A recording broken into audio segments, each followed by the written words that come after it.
Bueno,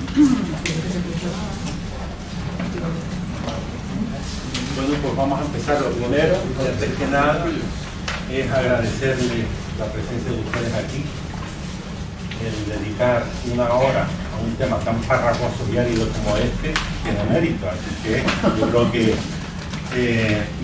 vale la pena estas palabras de agradecimiento.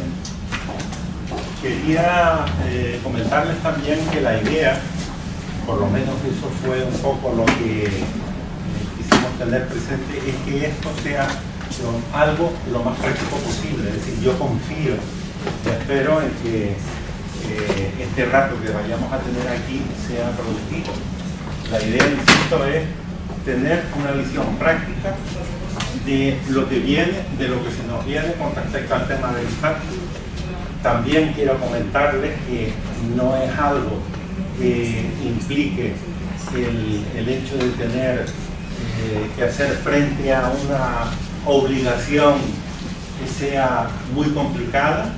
Ya veremos un poco ahora a lo largo de esta presentación que en realidad de lo que se va a tratar simplemente es de recoger en un documento que es la factura el contenido de lo que nosotros debemos de reflejar en la misma y sobre todo cómo hacerlo.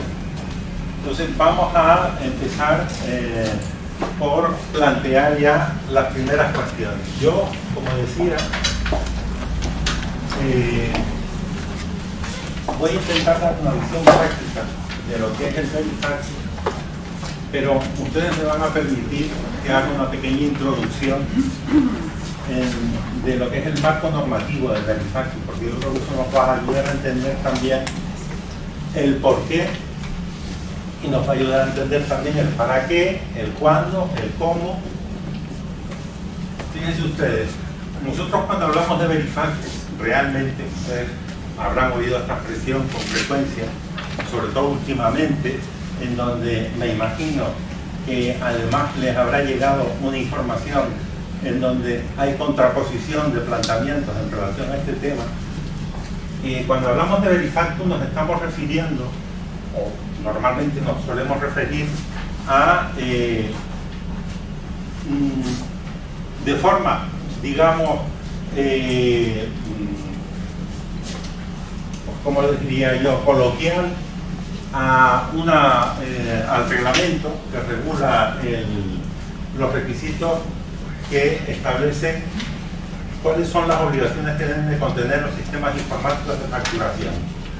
Pero realmente esa aplicación o esa denominación de Verifactus con relación a este reglamento, tenemos que decir que no es muy correcto.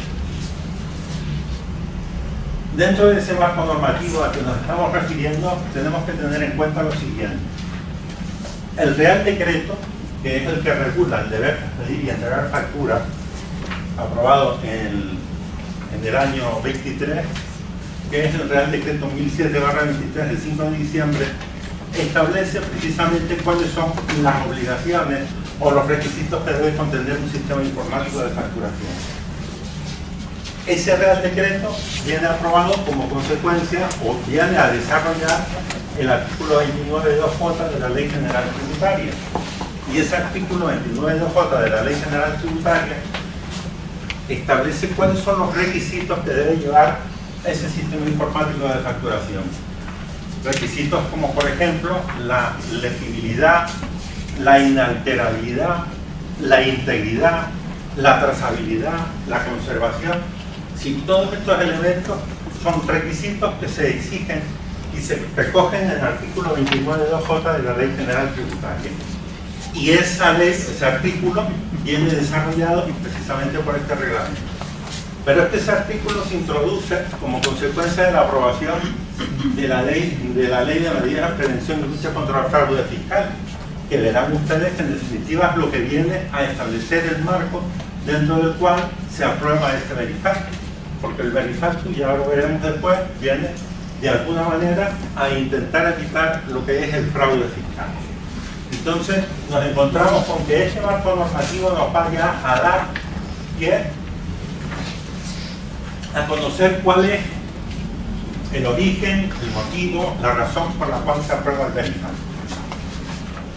Una de las cuestiones que se ha introducido en ese artículo 29.2 de la Ley General Tributaria, y a mí me resulta llamativo, es que dentro de las obligaciones que establece esa Ley General Tributaria, en su artículo 29, introduce como uno de los obligados precisamente a los comercializadores y productores de los sistemas informáticos. Es decir, ya no solo son obligados los usuarios, nosotros, sino que también son obligados los productores o comercializadores de los sistemas informáticos.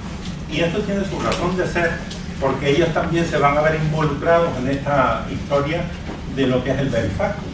Y se van a ver involucrados porque ellos van a tener también su responsabilidad. De hecho, no solo se les incluye en la obligación de, a la hora de elaborar todas las aplicaciones informáticas, cumplir con los requisitos exigidos por la ley, sino que además se les incluye porque después, como veremos más adelante, el hecho de no cumplir con los requisitos que exige la disposición 1007/2023 va a dar lugar a la imposición de sanciones.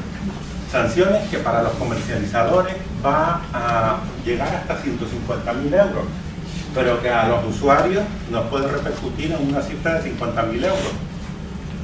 Entonces esto es importante que lo tengamos en cuenta porque evidentemente es una sanción bastante disuasoria en cuanto a la conveniencia, o no, creo que sí, ya lo veremos después, de usar un programa que esté adaptado a lo que establece el reglamento. Entonces, dentro de este marco normativo, que es el que nos va a ayudar a entender por qué estamos hablando de Verifactu, por qué se ha aprobado ese decreto que desarrolla, como digo, el artículo 29 de la Ley General Tributaria y que fue introducido por la Ley de Medidas Fiscales de Prevención y Lucha contra el Fraude Fiscal, vamos a ver el para qué se aprueba el Verifactu. Fíjense ustedes que ahí digamos, los argumentos o los planteamientos que vienen a dar lugar precisamente a la creación de esta aplicación, de este nuevo sistema de informático de facturación, es en primer lugar, como se plantea, evitar o dificultar y detectar prácticas fraudulentas como la emisión, por ejemplo, de factura. Es decir, lo que se pretende en definitiva es que cuando se utiliza un sistema informático adaptado al reglamento, con eso se pretende precisamente, lo hemos dicho antes, porque el origen de todo esto está en la ley de lucha contra el fraude fiscal, es precisamente evitar el fraude fiscal o práctica fraudulenta.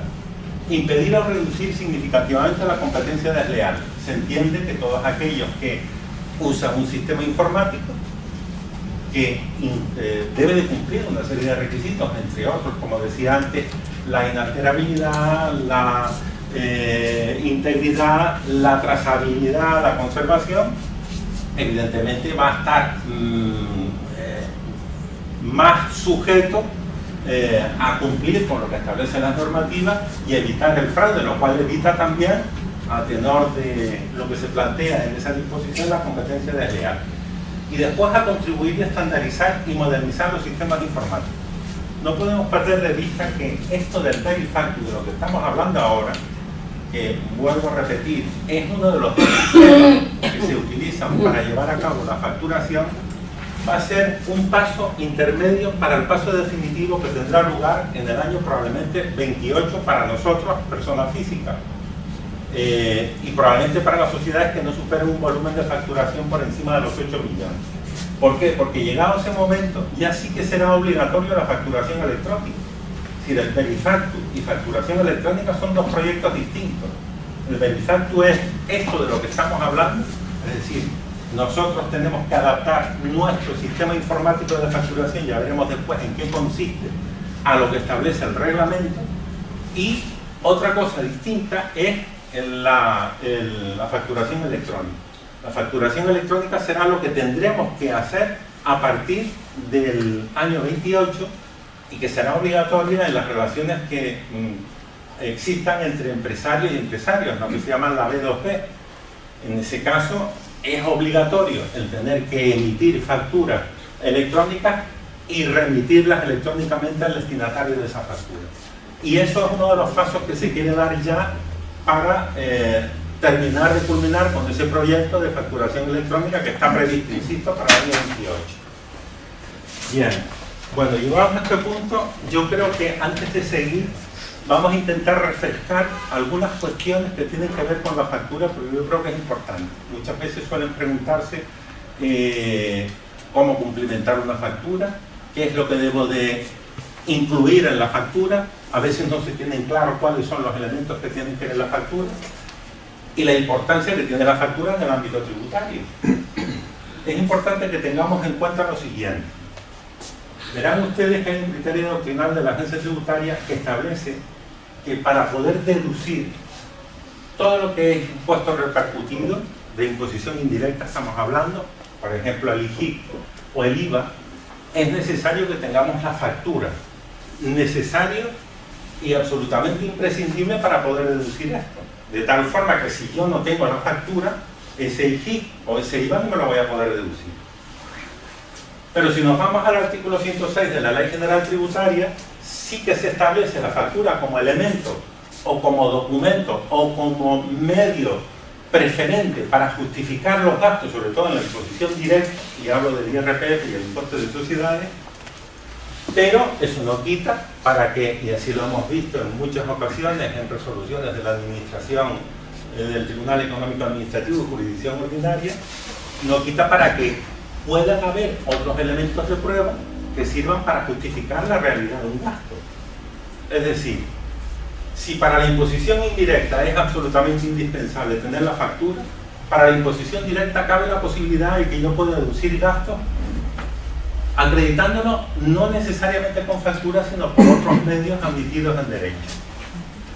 Es verdad que la factura es un medio de prueba preferente, pero no es privilegiado. Aquí se plantea el hecho de que en aquellos casos en los que la administración entienda que no está claro el que una operación que está amparada en una factura se haya realizado, puede exigir al contribuyente el que tenga que acreditar que esa operación comercial existe. Porque si no, aunque tenga la factura, puede no admitirme ese gasto. Bueno, yo no sé si ha quedado más o menos claro, pero la idea es un poco enfocar o centrarnos en la importancia que tiene en el ámbito tributario la factura, que es una importancia en cierto modo relativa dependiendo de los casos de los que estamos hablando. En cualquier caso, siempre es conveniente que dispongamos de la factura y solicitemos la factura y que la factura sea completa, porque si no, lo más probable es que la agencia tributaria no lo vaya a admitir. Insisto, en la jurisdicción ordinaria es probable que en algún caso determinado, pues sí nos den la razón, aunque no tengamos la factura. Pero es conveniente siempre que solicitemos la factura, porque incluso los tickets pueden no admitirlo. ¿De acuerdo? Bien. Entonces, sabiendo ya cuál es la importancia que nosotros vamos a darle a la factura dentro de lo que es el ámbito del derecho tributario, vamos a ver cuáles son los distintos apartados de la factura. Para eso nos tenemos que ir a este Real Decreto, que es el que regula la obligación de pedir y entregar factura. Este Real Decreto sigue estando vigente. Tan es así que aquí, en ese artículo 6 de ese Real Decreto, se recogen los distintos puntos que como mínimo debe contener esa factura. Y después, cuando hablemos de los registros de facturación, ya lo veremos más adelante, verán también que básicamente el contenido de los registros de facturación, que son los que van a ir a través de ese programa o aplicación de Verifactur, debe contener. Si se fijan bien, básicamente son el número y serie en su caso de factura. El número tiene que ser correlativo. Es fundamental la correlación, porque si ahora ya exigen que la numeración sea correlativa, con el nuevo sistema de informático de facturación es que la trazabilidad es uno de los requisitos, con lo cual esa correlación se tiene que cumplir.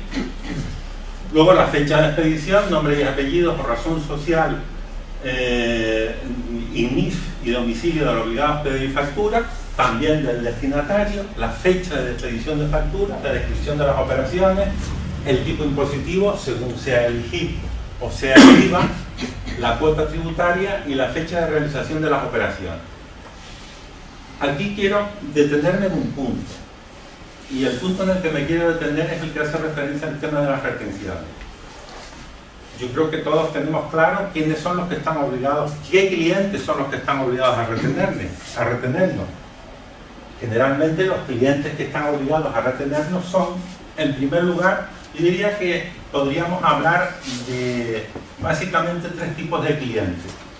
Y esto, aunque la mayoría supongo que lo tendrá claro, pero no es baladí el hecho de que lo repitamos ahora. Conforme.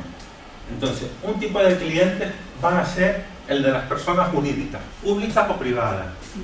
En ese caso, esas personas jurídicas están obligadas siempre a practicarnos retenciones. ¿De acuerdo?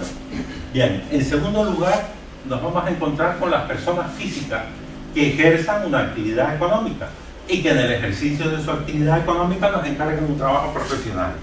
En ese caso, esa persona física, ese autónomo, ese empresario, también está obligado a retener. Y después ya el tercer tipo de cliente sería el de aquellas personas físicas que o no ejercen ninguna actividad económica o ejerciendo una actividad económica nos encarga un trabajo fuera del ámbito de su actividad profesional o empresarial. En ese caso no existe obligación de retener. Bien, ¿por qué digo esto? Porque una de las cuestiones que se plantea en el caso concreto de tener que emitir una factura con retención, muchas veces se pregunta, ¿y realmente tengo yo que recoger en la factura la retención? ¿Es obligatorio recoger en la factura la retención? Bueno, pues ahora vamos a ver cómo efectivamente la Dirección General de Tributos ha dicho que no. No existe obligación.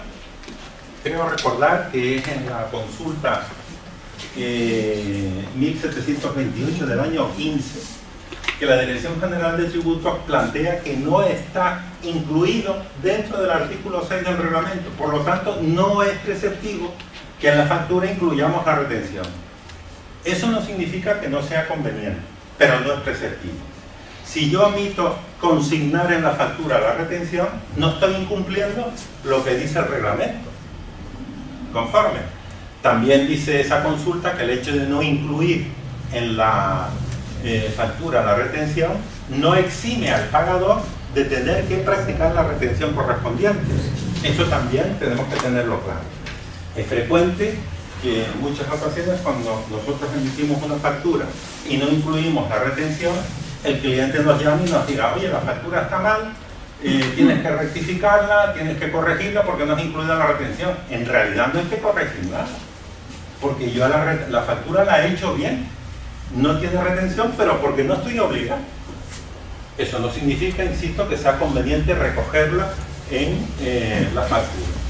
Y esto es lo que quería yo un poco plantearles con respecto a lo que viene a ser todo el tema relativo a lo que es la facturación, para entrar ya en lo novedoso de la normativa. Hemos visto... Dime. ¿Qué pasa cuando uno está exento de aplicar IGIP? Cuando estás exento de aplicar IGIP, no tienes que consignar en la factura ningún IGIP repercutido, pero sí debes de indicar que estás exento por franquicia fiscal, pero no estás obligado a repercutirlo. No, por lo tanto, no lo debes de consignar en la factura. saber cómo se justificaba. Sí, exención franquicia fiscal. Ok. Tú estás exenta, la obligación de repercutir el IGIP la tienes tú. Si dices que está exenta, evidentemente lo haces porque sabes que lo está y has presentado tus declaraciones censales y demás. Perfecto. Vale. Gracias. Continuando con el contenido de la factura, ¿qué primer punto novedoso vamos a encontrar? Que las nuevas facturas que nosotros vayamos a hacer tienen que contener un código QR, que es el que nos va a derivar precisamente, una vez que lo escaneemos, nos va a derivar a una URL que nos va a decir si la factura esa ha sido remitida directamente a la agencia tributaria, que esa factura ya está en la sede electrónica de la agencia tributaria.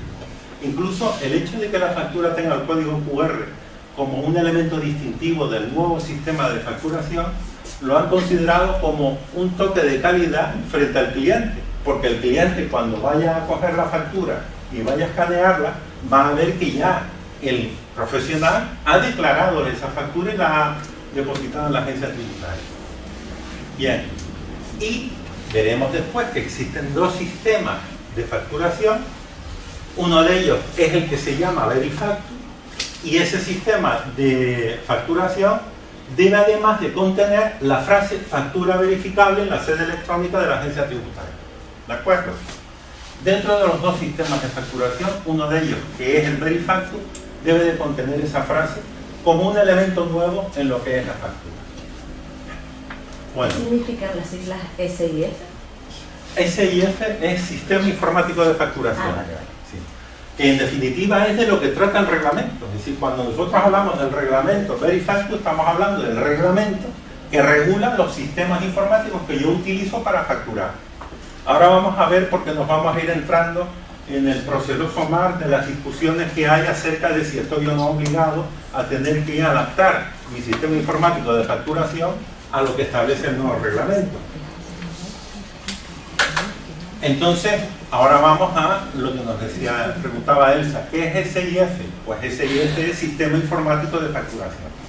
Y la pregunta es, ¿y qué es un sistema informático de facturación? Pues eso viene recogido en el reglamento, y el sistema informático de facturación, como verán ustedes, es el conjunto de hardware y software que sirve para expedir facturas. Y habla de la realización de tres acciones. Yo me quiero detener en este punto porque el cumplimiento de esas tres acciones, generalmente el punto 3, apartado 3, es el que ha generado más dudas, más controversias, más discusiones en cuanto a la obligación de si tengo o no que adaptar mi sistema informático de facturación a lo que el reglamento establece. Por lo tanto, el SIF, el Sistema Informático de Facturación, es un programa que me sirve a mí para dar entrada a la información de la facturación, ya sea de forma manual o importando de otro sistema los datos que ya vienen recogidos ahí. Es decir, cuando yo voy a dar de alta una factura, pues lo puedo hacer manualmente, indicando nombre, apellido, NIF, razón social, etcétera, introduciendo las cantidades y demás, o lo puedo incluso importar de otra aplicación. Conservar la información de la facturación. Ese es otro requisito que cumpliría ese sistema para tener la consideración del sistema informático de facturación. La conservación implica conservar, lógicamente, los registros de facturación que pueden estar conservados en el propio sistema informático, o incluso los puedo exportar a otra aplicación o a otro soporte informático. Y después, y aquí es donde viene la cuestión, procesar la información de facturación mediante cualquier procedimiento para producir otros resultados. Si nosotros nos quedásemos en el punto 1 y punto 2, es cuando se produciría lo que muchos dicen, es que yo facturo con un Word, y como facturo con un Word, pues no tengo que estar adaptándome al nuevo sistema informático de facturación. Y es una pregunta que se ha planteado con frecuencia. La agencia tributaria sobre esto ha emitido ya varias consultas, una el número 58 del año 2025 y otra en diciembre del 27, en donde prácticamente decía una cosa y la contraria, y decía, quien utilice un Excel o utilice un Word, no por esto no podemos entender que esté utilizando un sistema informático de facturación. ¿Y qué ocurre? Porque si está utilizando un sistema informático de facturación, tendría necesariamente ese sistema informático de facturación que estar adaptado al reglamento. Y si resulta que la agencia tributaria, que es la que tiene la posibilidad y la capacidad de comprobar si eso es un sistema informático de facturación, entendiese que es un sistema informático de facturación que no está adaptado, me puede a mí, como usuario de ese sistema no adaptado, sancionar. Entonces, ese procesar información de facturación mediante cualquier otro procedimiento para producir otros resultados, por ejemplo, se plantea que yo introduzca los datos en mi aplicación y que después eso lo procese y lo remite a un programa de contabilidad. Ese es el punto tercero que se plantea. Y ustedes dirán, sí, pero es que yo, el programa que utilizo, no me deriva a un programa de contabilidad. Es así, pero claro, el hecho de que no lo derive no significa que la agencia tributaria pueda entender que ese programa no lo puede hacer. Y como estamos en manos de la administración, que en definitiva es la que va a determinar si estoy utilizando o no un sistema informático de facturación, lo aconsejable es que nos adaptemos. ¿De acuerdo? Bien. Esto lo digo yo, no porque os lo diga yo, sino porque ha aparecido en varias consultas, pero ahora les voy a poner un vídeo, lo veremos después, de Javier Hurtado. Después les indico quién es Javier Hurtado. Bien, ¿y quiénes son los que se ven afectados? Hemos hablado del por qué, hemos hablado del para qué, hemos hablado ahora del quién. ¿Quiénes son los que están afectados? Como verán ustedes, están afectados los productores y comercializadores, porque ellos son los que hacen las aplicaciones y tienen que responder de que esas aplicaciones estén adaptadas al reglamento. Insisto que la sanción de un productor o comercializador de una aplicación de este tipo puede llegar a ser de 150.000 euros. Pero también estamos obligados, los profesionales o empresarios, que pidamos facturas siempre que se cumplan esos 4 requisitos que ven ustedes ahí. ¿Qué requisitos son? Pues que no facture exclusivamente de forma manual. Por lo tanto, aquel que coge y hace una factura en un papel preimpreso, yo me voy a un chino, me compro un talonario y ahí hago mis anotaciones manualmente. Si yo hago eso no estoy obligado, porque lo dice el reglamento. Otra cosa es que ustedes vayan a hacer ese tipo de facturas. Ya esa es la cuestión que queda exclusivamente al criterio de ustedes. Pero desde luego no estarían obligados. Ahora, si bien es verdad que estamos en un proceso de transformación, y ese proceso de transformación nos va a llevar a que dentro de 2 años tengamos necesariamente que adaptarnos, porque es que ya va a ser obligatoria la facturación electrónica. Eso es importante que lo tengamos presente. Dentro de 2 años ya, inexorablemente, aunque hagamos las facturas en un talonario del chino, vamos a tener necesariamente que adaptar nuestro sistema informático de facturación. ¿De acuerdo? Otro de los requisitos es que no esté adscrito voluntaria u obligatoriamente al SII. El SII es un sistema inmediato de información y es un sistema de información que utilizan las grandes empresas, hablando de grandes empresas por encima de 8 millones de euros, que obligatoriamente tienen que remitir su información contable a la agencia tributaria. O sea, la agencia tributaria tiene ya toda la información que necesita y por eso las exoneran de tener que cumplir este tipo de requisitos.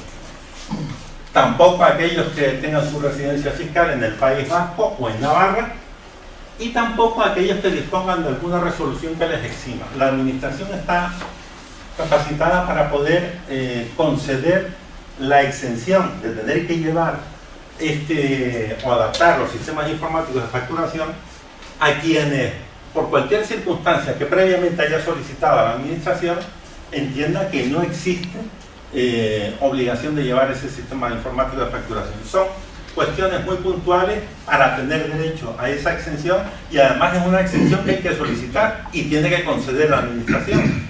Mientras no sea así, lógicamente, si se dan todos los requisitos, estamos obligados a tener que adaptar nuestro sistema informático de facturación a lo que el reglamento establece.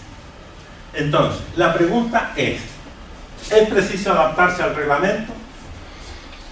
Prácticamente ya la respuesta la dimos antes. Hay consultas contrapuestas, la Dirección General de Tributos, ahí les he puesto a título de ilustración la consulta del año 25, de este año, la consulta 58, y como decimos, ante la incertidumbre, por un lado, de esa dicotomía en cuanto a los planteamientos de la administración, y sobre todo teniendo en cuenta que ya estaríamos próximos a la implantación del nuevo sistema de factura electrónica, parece que lo aconsejable es que efectivamente nos adaptemos.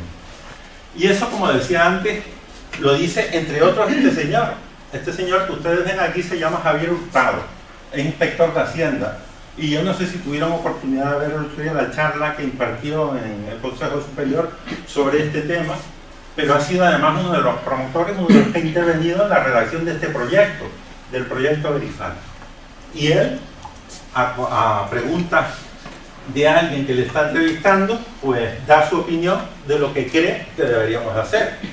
Y es palabra de Hacienda. Así que te alabamos, señor. Si yo, por ejemplo, estoy utilizando Word o Excel para hacer mis facturas, ¿qué incentivo tengo a meterme dentro del formulario este que habéis hecho para microempresas a rellenar toda la información y enviarla? Porque no estoy obligado a ello, ¿no? O sea, porque no, o sea, al final de lo que se habla es sistemas informáticos de facturación tienen que cumplir con todos estos requisitos.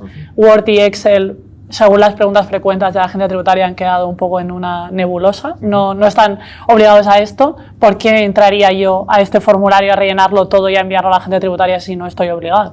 Yo creo que, Bárbara, en tu pregunta tienes parte de la respuesta. Tú has hablado de la nebulosa y está muy bien dicho. Esto es una nebulosa. Entonces, la nebulosa, entendida como el mundillo Verifactu, ¿qué te trae? Incertidumbre. Te trae una incertidumbre. Pensemos que la agencia tributaria ha sacado sobre este tema dos preguntas frecuentes que se contradicen en parte, ¿vale? La Dirección General de Tributos tiene ya publicadas dos consultas donde viene a decir que un sistema de un procesador de textos o una hoja de cálculo puede ser un sistema de facturación o puede no serlo. Las dos cosas ha dicho. Dice que depende.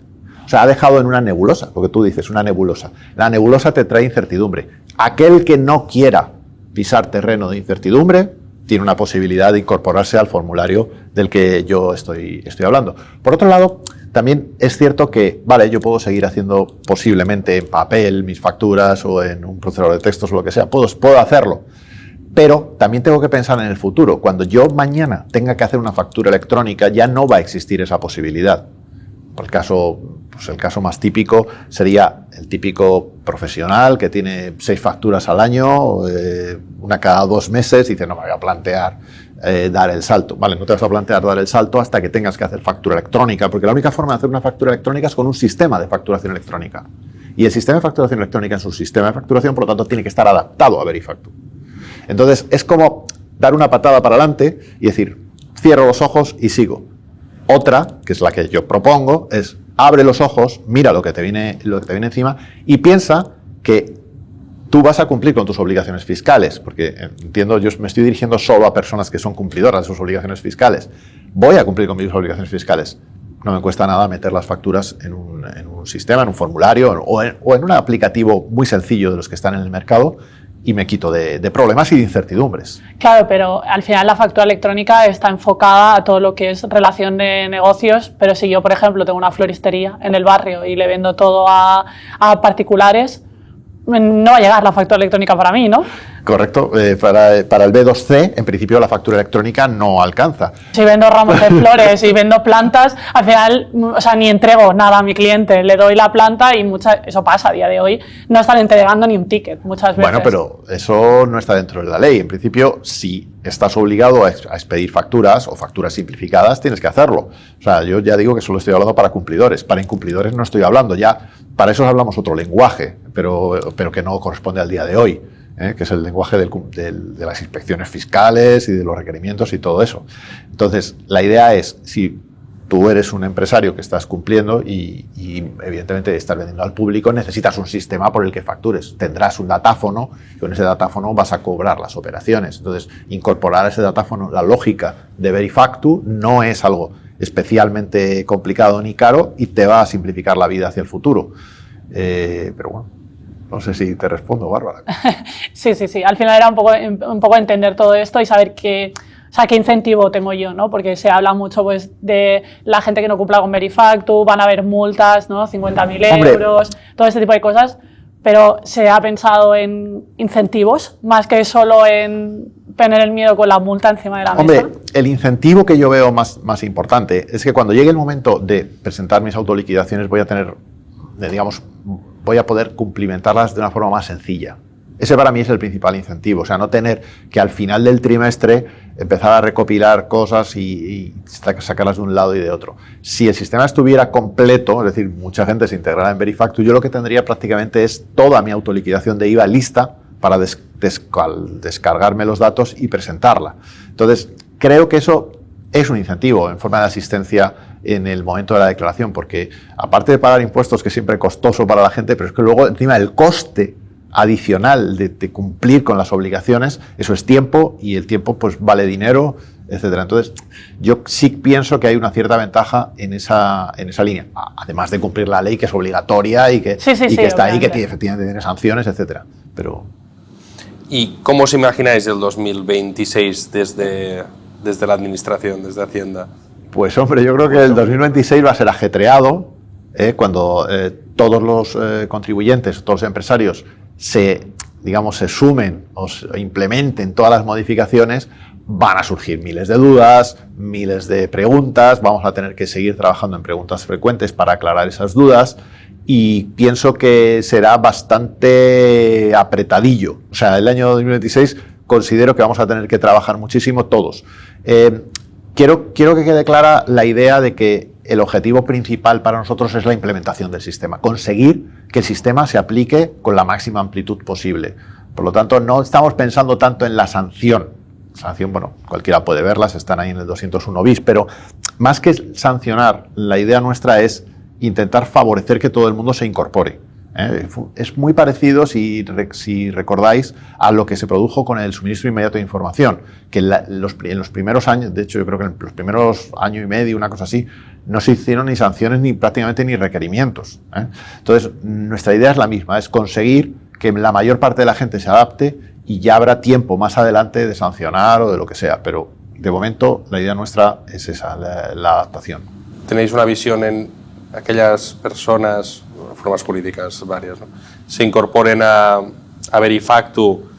Es un trabajo más de acompañamiento, y los que no están incorporados, ahí sí que hay un trabajo de vigilancia, de entender por qué no se han incorporado. Claro, o sea, la idea nuestra sería, por muchas veces nos hacen preguntas del tipo de, oye, si yo me equivoco en esto, ¿qué responsabilidad tengo? Tal. A ver, hay algo básico, ¿no? Si tú has hecho un esfuerzo de adaptarte, tú, pues me estoy refiriendo a un fabricante o me estoy refiriendo a un empresario, en principio no te va a venir una sanción porque necesitas un cierto nivel de culpabilidad. Ahí no, yo por lo menos personalmente no aprecio culpabilidad si ha habido un esfuerzo por la adaptación, aunque haya errores en esa adaptación. Los errores habrá que rectificarlos, seguiremos rectificando errores después del año 26 hasta que todo funcione como es debido, pero tendremos otro cúmulo de gente que utiliza sistemas informáticos de facturación y que no se han adaptado. Ese es el objetivo principal. Desde luego, ahí sí que de alguna forma no tendremos tanta piedad porque no ha habido ningún esfuerzo de adaptación. Ese será el objetivo principal de la sanción, claro, es lógico. ¿Y los que se acojan a un régimen no Verifactu, con qué lupa los vais a mirar? A ver, los dos regímenes, tanto Verifactu como no Verifactu, están en la norma y los dos son perfectamente legítimos para cumplir, ¿no? En ese sentido, no pasa nada con uno o con otro. Sí que es cierto que a efectos de requerir datos, claro, van a recibir más requerimiento de datos los que no los han aportado. Si no los han aportado y los necesito, te los voy a pedir. Para eso se ha articulado un procedimiento nuevo, que es un procedimiento de máquina a máquina, en el que nosotros lo que vamos a hacer es comunicarnos con las máquinas no Verifactu y pedirles los registros de facturación, lo cual de alguna forma es una pequeña revolución en el mundo del requerimiento de facturas. Pero bueno, en todo caso, no es que vaya a haber más inspecciones, pero los datos que no conocemos tendremos que acabar por conocerlos. Pues, en un caso típico de comprobación de una devolución de IVA o lo que sea, pues esos datos al final tenemos que requerirlos si no los conocemos. Claro, porque esa es un poco la dinámica. Los que están acogidos al no Verifactu os enviarían esos XML que tienen allí guardaditos. Exacto.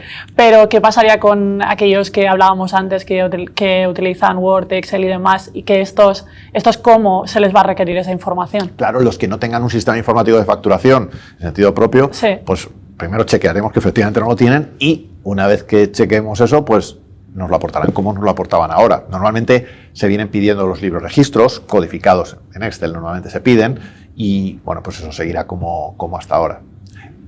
¿Problema que tiene? Pues que normalmente tienes que prepararlo para mandarlo, mientras que el requerimiento del que he hablado antes, que es un procedimiento nuevo, es como instantáneo. O sea, la máquina misma tendrá que estar dispuesta a remitir los registros inmediatamente, porque así lo dice el artículo 8 del reglamento, ¿no? Que tienen que tener la capacidad de remisión, aunque no remitan, tienen que tener la capacidad de remitir. Sí, que no me puedo poner luego a generarlos, los tengo que generar igualmente en el momento para que luego, si me los requieren, enviarlos. Claro. No puedo decir, bueno, ahora me han hecho un requerimiento, voy ahora a generar todos estos archivos. Esperemos que no.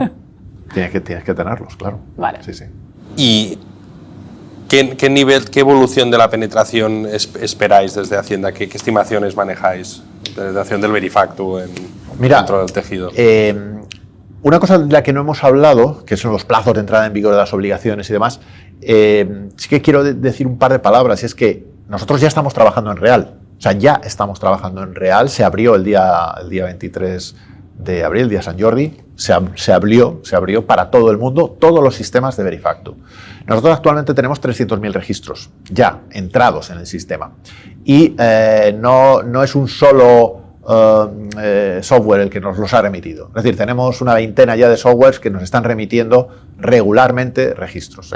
Todavía es una cantidad pequeña, como podéis imaginar, hay muchísimas más facturas, pero bueno, ya es una cantidad suficiente como para haber probado que el sistema está funcionando de una forma razonable. Esto es un llamamiento también para todos aquellos que escuchen esto y que quieran empezar a probar. Creo que es el mejor momento de hacerlo cuanto antes. O sea, a lo mejor todavía el sistema no está listo, pero luego en julio, cuando los sistemas empiecen a estar listos, es un buen momento para probar. ¿Por qué? Pues porque está al margen de la obligación todavía. O sea, uno puede empezar a hacer pruebas de su facturación, coger al que sea responsable en su empresa de facturación, ir formándole de cómo tiene que hacerlo para que luego complete todos los datos de forma correcta. Y ya digo que es un momento ideal porque nadie te va a poder sancionar, porque si das marcha para atrás y dices, espérate, hoy no voy a facturar con esto porque me ha dado un problema ayer con esto tal, puedes volver para atrás y nadie te puede decir, oye, es que dejaste de facturar, que está prohibido. Es cierto que está prohibido, pero nadie te puede sancionar por ello porque todavía no es obligatorio. Entonces, mi recomendación sería que todo el mundo entre cuanto antes, porque cuanto antes se enfrente a los problemas, antes podrá solucionarlos. Y va a ser un muy mal momento para solucionar problemas el mes de enero del año que viene. Va a ser muy mal momento, porque todo el mundo va a estar preguntando a la vez, la capacidad de respuesta no es infinita y entonces va a haber ahí lo que llamaríamos un cuello de botella, que ya se produjo. Entonces, entrar poco a poco yo creo que tiene muchas ventajas. A partir de ahí, las perspectivas que tenemos, pues hombre, yo soy optimista porque lo manda la ley. No es que mande la ley que yo sea optimista, sino que la ley manda que todo el mundo se adapte a Verifactu y yo creo que la gente cumplirá la ley.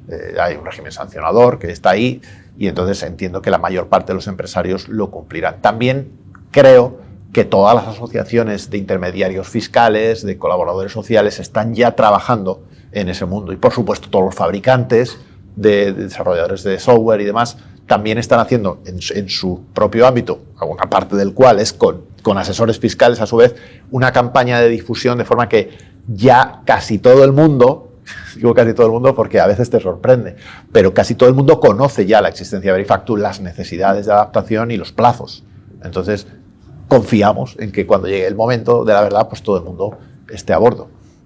Pero sí que es verdad que no todo el mundo, no ha calado todavía en todo el tejido, ni en nosotros que estamos en contacto con asesorías y con autónomos y empresas, nos damos cuenta que aún falta mucho conocimiento y que hay gente que de golpe el 1 de enero de 2026 va a despertar y va a decir, que tenía que hacer esto. Por eso te preguntaba antes, ¿qué incentivos planeáis? Porque a veces la gente cuando oye, pues no sé, algún tipo de incentivo en base a esto dice, pues me interesa, más que verlo como algo obligatorio, ¿no? Es distintas formas de abordarlo. Sí, el tema de incentivos, que antes a lo mejor no lo terminamos, es que, hay disponible financiación ahora mismo, sobre todo para las empresas pequeñas y muy pequeñas del kit digital. El kit digital. Aunque es cierto que está consumido una parte importante del kit digital, todavía queda. Y todavía hay gente que no ha hecho, digamos, su opción por ninguna de las posibilidades que daba el kit digital. Es una posibilidad de obtener financiación para adaptarse a esta novedad de facturación, ¿no? A nosotros nos hubiera gustado dar más incentivos, si digo la verdad, pero nosotros no tenemos capacidad como agencia tributaria para proponer, por ejemplo, una deducción fiscal. Pues oye, muchísimas gracias por dedicarnos todo este tiempo y por tener una conversación, yo creo que muy profunda y muy interesante, ¿no? Y nada, te agradecemos infinito que hayas venido aquí y tener esa conversación. Muchísimas gracias. Pues muchas gracias a vosotros, encantado de haber compartido. Tenéis que considerar que algunas de las cosas que he dicho, que son de futuro, pues como el futuro no está escrito, no se sabe lo que va a suceder, pero bueno, he estado encantado con vosotros y muchas gracias. Pues nada, muchas gracias y muchas gracias, Bárbara. Nada, a vosotros. Bueno.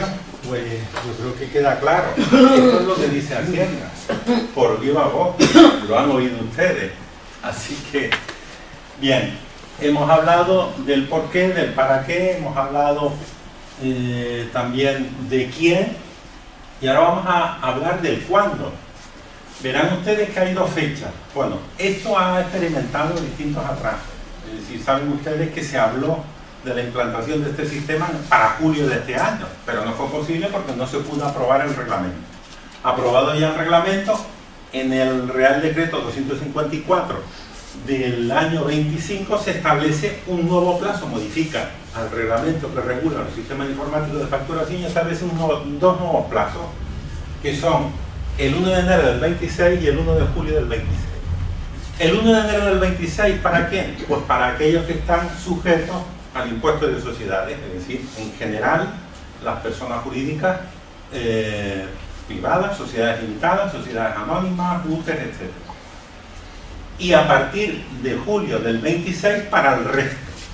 En el resto nos encontramos todos nosotros y por lo tanto sabemos que ya a partir de julio del año que viene tendremos necesariamente que tener adaptados nuestros sistemas informáticos de facturación o nuestra forma de emitir facturas adaptados a ese Real Decreto. Es importante que tengamos en cuenta que esa es la fecha en la que obligatoriamente debemos de comenzar ya a hacer facturas en esos sistemas. Pero eso no significa que nosotros no podamos hacerlo ya. Podemos de hecho empezar desde ahora mismo o incluso decir, bueno, pues a partir del 1 de enero comienzo yo a facturar utilizando ese sistema informático de facturación.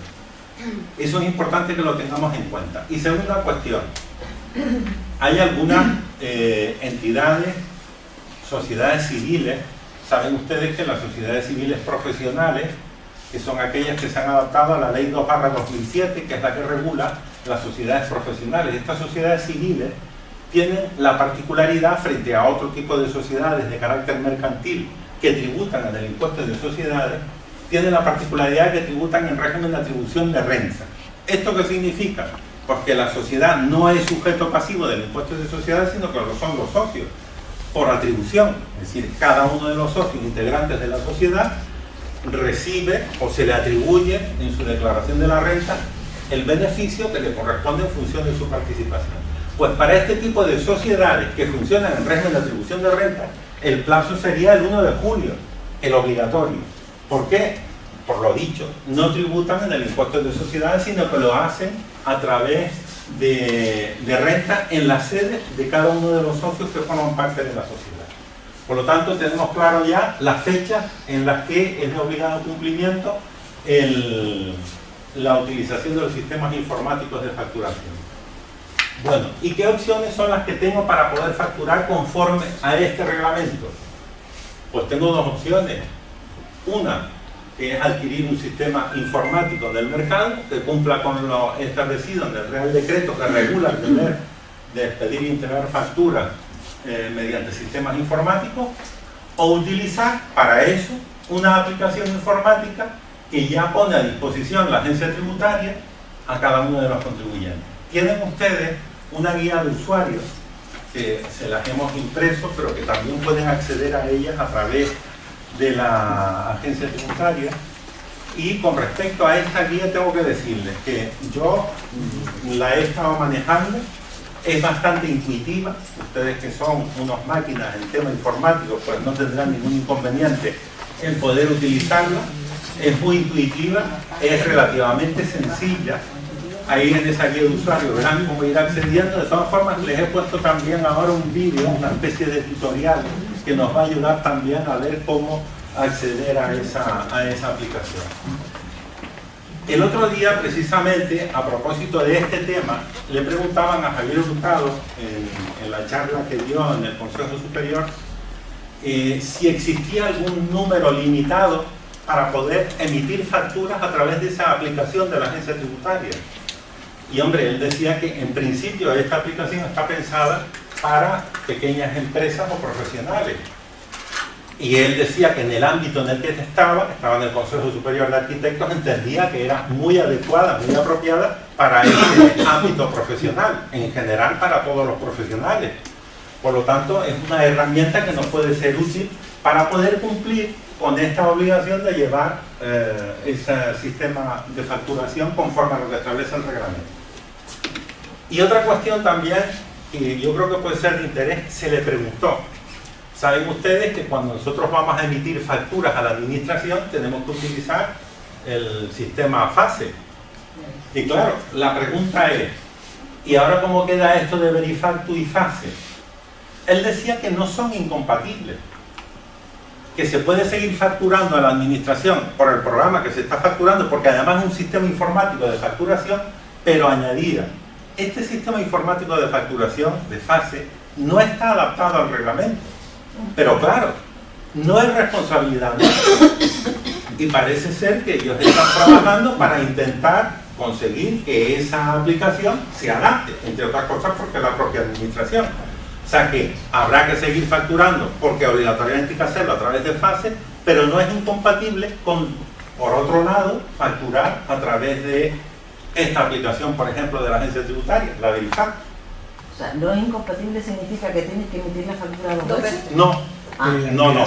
Él aclaraba que precisamente lo que se pretende es evitar la doble facturación. Tú emites tus facturas a través de FASE, por un lado, las que tengan que ser y a través... Y esas ya no las emito más. Y esas no las emite, esas están hechas, esas facturas están hechas. No hay que subirlas después a Verifactu. No, pero ya él aclaraba que como la responsabilidad es de la administración, Ellos no se multan así. claro, como diría un latino, sidi impute, es decir, eso se le imputa a la administración. O yo hago esta factura porque me obligan a hacerla y tengo que hacerla a través de este programa. Si ese programa la administración no lo ha adaptado, eso es un problema de la administración. Y el sistema Verifactu pone la numeración correlativa de factura. Sí. Entonces, si tú emites una fase y luego una Verifactura, ahí hay un Pero un pueden haber series de facturas. Tú puedes de emitir, fase serían Que son dos. claro, una serie. Ya, ya. Entonces, fíjense que cuando hablábamos del artículo 6 del reglamento decíamos número y serie, con lo cual ustedes pueden establecer una numeración con su serie correspondiente y decir, las que emito yo a través de FASE tendrán este número con esta serie, y además lo he hecho a través de un sistema informático que, aunque no está adaptado, es el que tengo para poder facturar a la administración. Y por otro lado, en Verifactu pueden hacer ustedes otra numeración de facturas con su serie o simplemente una numeración sin serie. ¿De Todavía acuerdo? una más, o sea, si solamente trabajas con la administración, puedes no usar Verifactu. Si solo trabajas con la administración, tendrás que utilizar ese sistema informático. Es que no está adaptado. Pues que me den uno que esté adaptado, pero que el que tengo es este. Pero eso, de todas formas, yo les aconsejo, si tengo oportunidad, que accedan a esa charla, porque casi al final es donde le plantean esos temas, que yo me imaginaba que iban a ir por ahí, y como lo vi, digo, oye, esto me viene muy bien, porque el próximo día, cuando explique este tema, pues ya tengo yo esa información. Es que además me lo habían preguntado algunos compañeros que también trabajan para la administración y me decían, ¿y ahora cómo hago yo con este tema? Pues mira, la respuesta te la dio Javier Hurtado, el que acabamos de ver ahora. Cuando empiezas a usar el programa de Verifactu, ¿la numeración empieza en uno o sigues arrastrando? La numeración tiene que ser correlativa. Puedes empezar en uno o puedes empezar en un número que sea X, pero a partir de ahí tiene que establecerse una correlación concatenada que no se puede romper. Pero aunque tú la factura tuya sea la 425, puedes volver a empezar en Es que puede ocurrir porque hay quien factura por año. Es decir, yo hago la factura del año 25, empiezo en el 1, termino en la X, y cuando empiece el año 26, empiezo otra vez en la 1 y termino en la X. Pero por ningún lado está escrito que eso tendría que ser así. Tú puedes empezar en el año 25 con la 1 y continuar con la 528 en el año 26. Lo importante es que va a haber ahí una trazabilidad que esa no se va a poder romper. Y esa trazabilidad te la garantiza el sistema informático de facturación. Porque utilices el de la agencia tributaria o utilices cualquier otra aplicación, desde el momento en que se rompa esa trazabilidad, automáticamente va a haber un registro de eventos, ya veremos después, que va a decir, aquí se ha estado actuando, aquí se ha estado haciendo esto. ¿Qué pasa con las facturas que no se cobran a cabo de los años? Porque hasta ahora en la contabilidad podías introducírtelas. Bueno, existe después un registro de anulación de factura. Eso ya lo contempla también, porque claro, esa trazabilidad, y vuelvo a repetir otra vez, porque es uno de los requisitos que tiene que tener ese sistema informático, te impide el que tú puedas coger la factura. Es decir, tendrás que hacer un registro de factura que lo que va a hacer es anular la factura o rectificar la factura que por la razón que sea no has podido cobrar. Ya veremos después que incluso hay una serie de claves de rectificación en función del tipo de rectificación que tengas que hacer. ¿Vale? Bueno, entonces tenemos claro que podemos utilizar cualquiera de estas aplicaciones. Evidentemente, si yo utilizo una aplicación que he adquirido fuera, ya veremos después que necesariamente habrá que disponer de un certificado expedido por la propia entidad que comercializa o produce ese tipo de sistema informático, porque la responsabilidad recaería sobre el comercializador de ese producto. ¿Y cuáles son los requisitos? Pues ya prácticamente hemos estado hablando de todos y cada uno de ellos. La integridad e inalterabilidad de los registros de facturación, la trazabilidad, insisto, eso es fundamental porque tiene que haber una concatenación en cada uno de esos registros, la conservación durante el plazo previsto legalmente. La ley habla de que el plazo de prescripción es de 4 años y teóricamente debemos de conservar esas facturas 4 años. Pero también es verdad que tenemos que tener en cuenta que esos 4 años comienzan a contar a partir de la fecha de vencimiento de presentación de un impuesto. Pero ese plazo de prescripción se puede interrumpir, con lo cual ya no estamos hablando de 4 años, estaremos hablando de algunos años más. Y se puede interrumpir por cualquier circunstancia. Porque yo presente una declaración complementaria, porque la administración me haya requerido y tenga yo que conservar por más tiempo esa facturación. La accesibilidad y legibilidad, este es uno de los motivos también que hablábamos al principio. Es decir, al principio decíamos la necesidad de modernizar todo el sistema informático de empresarios y profesionales y demás, y unificar esa sistemática de facturación. Y esa accesibilidad y legibilidad es lo que pretende uniformar precisamente el reglamento, de tal forma que si yo expido una factura siguiendo los criterios del Verifactus, cualquiera que acceda a esa factura puede leerla. Si yo se la exporto telemáticamente, debe de leerla. Y luego dice que debe contar un registro de eventos. Ese registro de eventos es lo que yo te comentaba antes, es decir, ese sistema tiene que reconocer cualquier circunstancia que pueda alterar o modificar lo que se haya grabado en ese sistema de facturación.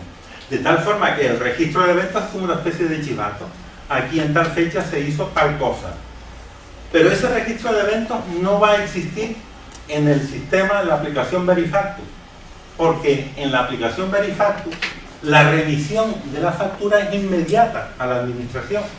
Desde el momento en que yo emito la factura, compruebo que la factura está correctamente hecha, la firmo y la envío a la administración, con lo cual ya instantáneamente tiene la administración todas las facturas que yo voy emitiendo, y esos van a permanecer en la sede de la agencia tributaria, de tal forma que ya veremos después que incluso se puede acceder a la sede de la agencia tributaria para ver las facturas que he emitido, etc. Esa declaración responsable es la que yo decía antes. Si nosotros vamos a adquirir, no nos fiamos de la agencia tributaria o no queremos utilizar el de la agencia tributaria, o ya tenemos un sistema informático de facturación y no queremos cambiarlo, tendremos que pedirle al proveedor de ese sistema que nosotros tenemos que nos certifique que efectivamente ese sistema cumple con todos y cada uno de los requisitos exigidos por la normativa. ¿Qué ocurre si no tengo ese certificado? Pues que la responsabilidad de que ese sistema informático no esté acorde con lo que el reglamento exige, me la van a plantear a mí. Es decir, yo voy a tener la responsabilidad de la agencia tributaria de no haber hecho las facturas en un sistema informático adaptado. Por lo tanto, si yo adquiero un programa fuera de lo que es el ámbito de la agencia tributaria, tendré que exigirle al responsable, al comercializador, que me pida un certificado que me certifique que efectivamente se cumple con esas condiciones. El no tener el certificado supone también para el que pide el programa una multa de 1.000 euros. Bueno. Esteban, pero una consulta un poco tonta. Sí, imagínate que tienes un programa fuera de la agencia tributaria, ¿no? Entonces, tu empresa te hace la declaración responsable. O sea, esa empresa te la firma. Vale, entonces tú tienes una inspección y el de Hacienda te dice, esto estoy suponiendo que el tío es un chorizo, el que te ha hecho el programa de informática, ¿no? ¿No te pondría a ti Hacienda como una multa a ti por no tener el programa correcto y luego tú si quieres, ¿sabes? Demandas al de la empresa? Tú tienes el certificado. Parte de la base de que tiene el certificado. Exacto. Pues ya está. No me pondría la multa a mí. No, te digo por la costumbre de poner multa y luego reclamar. Ya lo aclaraba también el otro día Javier Hurtado. La responsabilidad es única y exclusivamente del proveedor de ese sistema informático. Pero para tú quedarte exonerada de esa responsabilidad, necesariamente vas a tener que contar con ese certificado, porque es que si no, entonces la responsabilidad sí que recae sobre ti.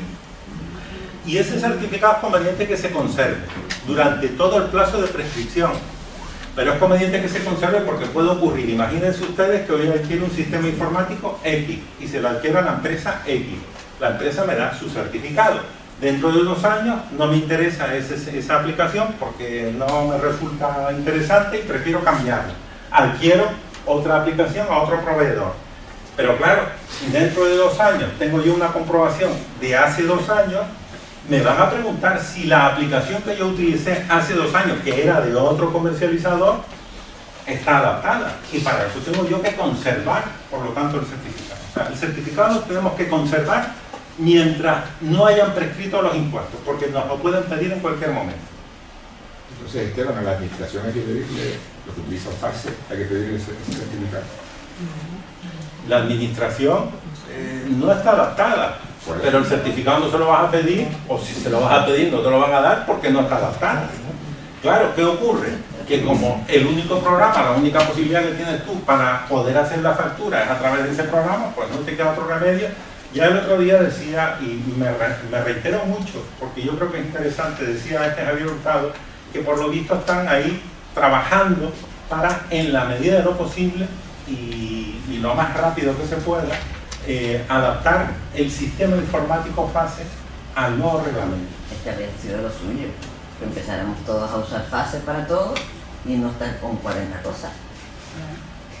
Pues sí, que es lo lógico. Pero bueno, a veces, como diría el Quijote, es la razón de la sin razón, que a mi razón no alcanza. Un comentario que hicieron, esa charla era lo de las facturas pro forma, que no tiene la aplicación, pero que comentaba que se podía utilizar el borrador como factura pro forma. Sí, efectivamente. Hombre, y además yo aconsejo que se hagan las facturas pro forma, entre otras razones porque esa va a ser van a visualizar ustedes el contenido de lo que finalmente va a ser la factura. Y se la pueden entregar al cliente. Y el cliente puede ratificar, puede confirmar, puede decir que sí, estar de acuerdo o no. Pero es preferible que el cliente te diga antes de pedir la factura que no está de acuerdo o lo que sea y modificarla sin haber expedido la factura, que expedir la factura y después tener que volver a dar de alta un registro para modificar la factura que estaba mal. Entonces sí que se puede hacer el borrador y además él precisamente comentaba que los borradores o las facturas pro forma realmente son documentos mercantiles que suelen usarse en el ámbito profesional o empresarial, pero que no es nada que esté regulado por el reglamento que establece el deber de pedir y entregar facturas. Es decir, yo puedo hacer un documento, utilizar precisamente ese borrador, imprimir el borrador, que no es una factura, entregársela al cliente y ya una vez que tenga todo conformidad, incluso hasta a lo mejor que me hayan hecho el pago, pues entonces ya yo pido la factura y la remito a la agencia tributaria.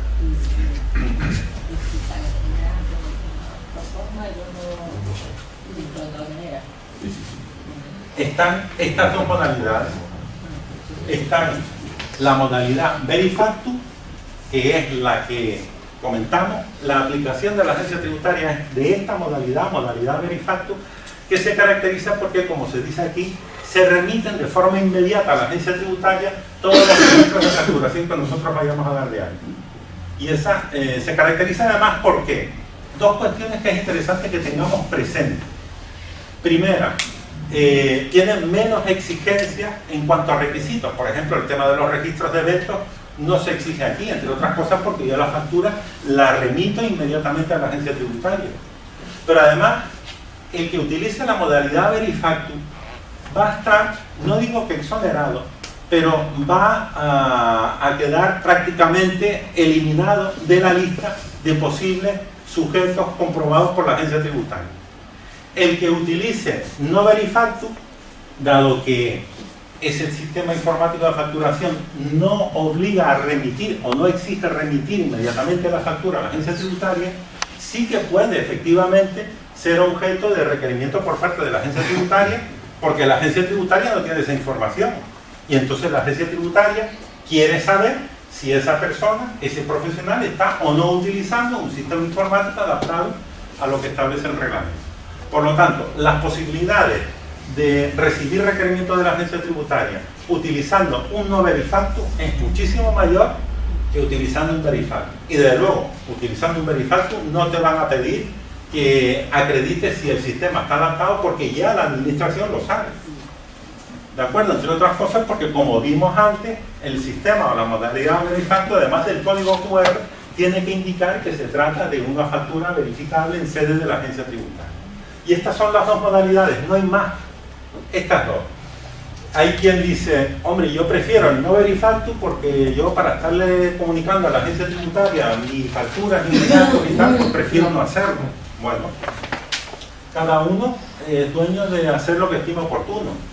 Yo lo que digo es que con la cantidad de información que le estamos dando ya a lo largo del año a la administración, 190, 347, 180 y no sé qué, pues al final ya es que la administración tiene esa información. O sea, ¿qué más da que yo le envíe la factura? Una pregunta, que creo que en la charla esa creo que no se hizo. ¿Nos ahorraríamos hacer las operaciones superiores a 3.005 euros al utilizar el Verifactu? La tendencia es que con el tema de la facturación electrónica, ese es el paso definitivo, ya muchos de los trámites de tipo administrativo, tributario, sobre todo de información, incluso hasta liquidaciones, ya podrían ellos, bueno, la idea, y creo que sí lo comentó, es que llega un momento en que la propia agencia tributaria, a raíz de toda esa información, te envía un borrador de esas liquidaciones para que tú ya des la conformidad al borrador. O sea que la tendencia es esa. Ahora mismo no está, pero la tendencia es esa. Es que llega un momento en que la administración tiene en su poder toda la información. Es que la va a tener. Entonces, simplificar. Bien, y estos son los registros de facturación de alta. Estos registros de facturación de alta son los que nosotros tenemos que incluir en la aplicación que vayamos a hacer. Aunque ustedes vean una relación bastante grande de datos que hay que introducir, tengo que decirles que básicamente los registros de facturación que ven ustedes aquí, que están en el artículo 10 del reglamento, son los mismos básicamente que los que vienen en el artículo 6 del reglamento que dicen antes. Nombre, apellido, NIF, el importe de los honorarios, la descripción de las operaciones, son básicamente los mismos. Y por lo tanto, igual que dijimos antes, aquí no aparece el tema de la retención como un registro de facturación que deba darse de alta cuando nosotros vayamos a hacer la factura correspondiente. Y ya veremos después qué interés tiene esto que estoy diciendo a propósito del tema de la retención con un supuesto práctico. Yo me he permitido, no sé si ustedes lo verán bien o no, el poner 6 supuestos prácticos para ir viendo cómo reflejar aquellas situaciones más comunes que se notan en esa aplicación de la agencia tributaria. Bien, pero antes voy a poner este tutorial, por decirlo así, de esa aplicación que en cierto modo recoge lo que viene en la guía, pero que nos va a ayudar un poco a introducirnos en lo que es esa aplicación gratuita de la agencia tributaria. Veamos el acceso y funcionamiento de la aplicación. Desde la sede electrónica de la agencia tributaria, en el apartado Información y Gestiones, haz clic en IVA y dirígete a Sistemas informáticos de facturación y Verifactu. Pulsa sobre Acceso a la aplicación de facturación de la AEAT. Tras identificarte mediante clave móvil, certificado o DNI electrónico, se muestra el menú de acceso a la aplicación, con enlaces directos a las diferentes gestiones y servicios que ofrece el programa. Si es la primera vez que accedes a la aplicación, antes de comenzar con la emisión de tus facturas es recomendable que accedas al apartado Mis datos e incorpores tu información en el formulario de modificación emisor. De esta forma, se mostrará automáticamente la información del emisor cada vez que generes una nueva factura, ahorrando así tiempo en la cumplimentación. Para dar de alta una nueva factura, pulsa sobre Emisión de facturas. En primer lugar, cumplimenta los datos del obligado a expedir la factura. Los campos aparecerán completados en caso de haber incluido la información previamente en la opción del menú principal Mis datos. Pulsa sobre Mostrar detalle para cumplimentar o modificar los datos del emisor y opcionalmente los datos de contacto. Los datos que indique se guardarán automáticamente en Mis datos una vez subida la factura, a menos que desactives la casilla Actualizar datos de emisor en Mis datos. A continuación, aporta los datos del destinatario de la factura. Puedes indicar los datos manualmente desde Nuevo destinatario, o en el caso de destinatarios recurrentes puedes utilizar el botón Seleccionar destinatario, para dar de alta a clientes habituales desde la opción Nuevo cliente. De esta forma, podrás reutilizar la información eligiendo destinatarios ya subidos al gestor de clientes y así ahorrar tiempo en la cumplimentación.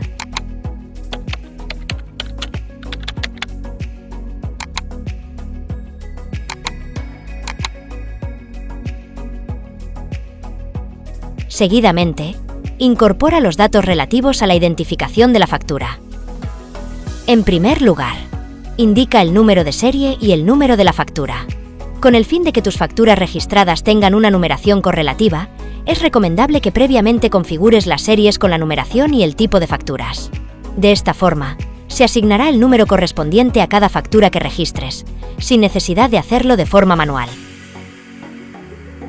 Puedes configurar previamente la numeración y el tipo de facturas, desde la opción Números de serie en el menú principal o directamente pulsando en el botón Series.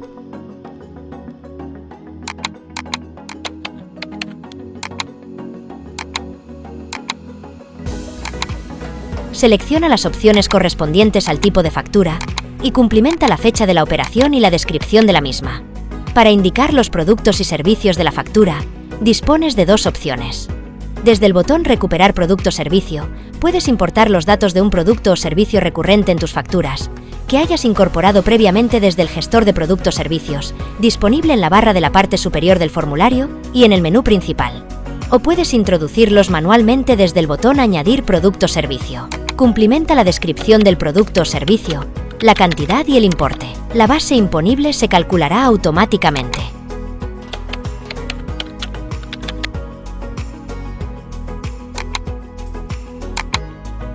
Si es necesario, puedes incluir operaciones bajo régimen de recargo de equivalencia. Haz clic en Añadir para trasladar los datos al formulario. Por último, cumplimenta los ajustes de la factura. Indica el concepto y el porcentaje y se calculará automáticamente el importe de retención. Opcionalmente, puedes informar sobre los datos del pago. Puedes guardar un borrador con los datos introducidos, que podrás recuperar para continuar en otro momento. Pulsa Validar Generar factura, para comprobar que no existan errores y continuar con la presentación. Si no existen errores, se muestra un resumen con los datos introducidos y se ofrece la posibilidad de previsualizar la factura en PDF. Si todo es correcto, pulsa Firmar y enviar para continuar con el alta de la factura. Se mostrará un aviso confirmando el alta de la factura. Desde la opción Descargar, podrás obtener la factura en formato PDF. En la factura imprimible en PDF se incorpora un código QR, que podrás leer con la cámara de un dispositivo móvil que lo permita, un lector de códigos QR y con la app de la agencia tributaria, y así enlazar con la URL que confirma que se trata de una factura incorporada al sistema.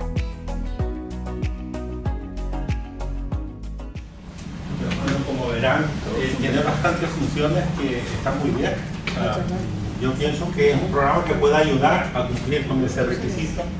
Y venía ahí lo del borrador, es decir, que puedes guardar o conservar el borrador la factura. En esa, como les digo, en esa guía ven ustedes ya por escrito esto que hemos visto y de todas formas pues pueden acceder porque hay unos enlaces que vienen recogidos al final que les permiten acceder a la página de la agencia tributaria en la que incluso pueden ir trabajando con ella, es decir, ir viendo cómo funciona para irse familiarizando con la aplicación. Y ahora vamos a ir viendo esos supuestos de los que le hablaba antes, porque el propósito era un poco pues dar también un matiz práctico a esta charla. Y claro, si yo me voy a enfrentar con el sistema informático de facturación, que voy a utilizar la aplicación de la agencia tributaria, que es la que yo supongo que en principio utilizaremos, no sé si esa es la idea que tienen ustedes, por lo menos ver cómo se plantea este tema. Entonces el primer supuesto es el caso de un profesional, un arquitecto que está radicado en Canarias, que está acogido al REPET. Saben ustedes que el REPET es el régimen especial de pequeños empresarios y profesionales, que es aquello en el que se encuentran todos los que están exentos de repercutir el ICI. Les recuerdo que cuando el año inmediato anterior hayan tenido un volumen de facturación inferior a 30.000 euros, se encontrarían en esa situación y por lo tanto se trataría de una operación exenta.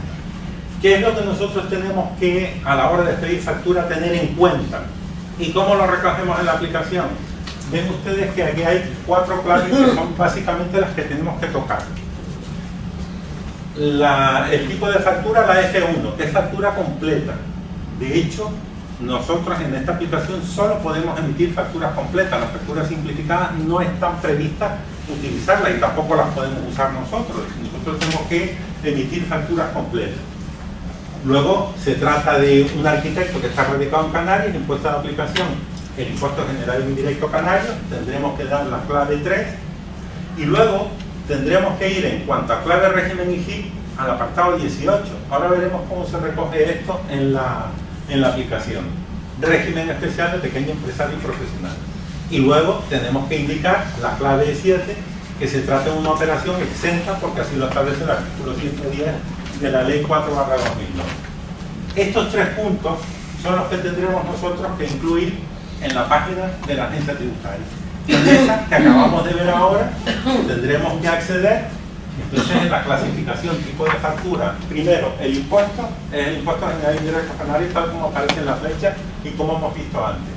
Si ustedes pinchan aquí se despliegan 3 apartados que son el IVA, nosotros no estamos sujetos a IVA, otro impuesto de aplicación en las comunidades autónomas del norte de África y la última que es el IGI. Este es el que tenemos que indicar. Otro apartado, factura F1. ¿Por qué tenemos que indicar la F1? Porque es factura completa y no es rectificativa. Si fuese rectificativa tendríamos que marcar factura rectificativa. Aquí será la ordinaria F1 por defecto. Y luego en el apartado donde habla de introducción de datos para el nuevo producto que ven ustedes en la parte superior, verán que en la parte inferior hay 2 puntos que tenemos que tener en cuenta. Clave régimen, si pinchan ahí se despliega una pantalla en la que aparecerán distintos apartados, régimen general, ya veremos después algún otro, y uno de ellos es este.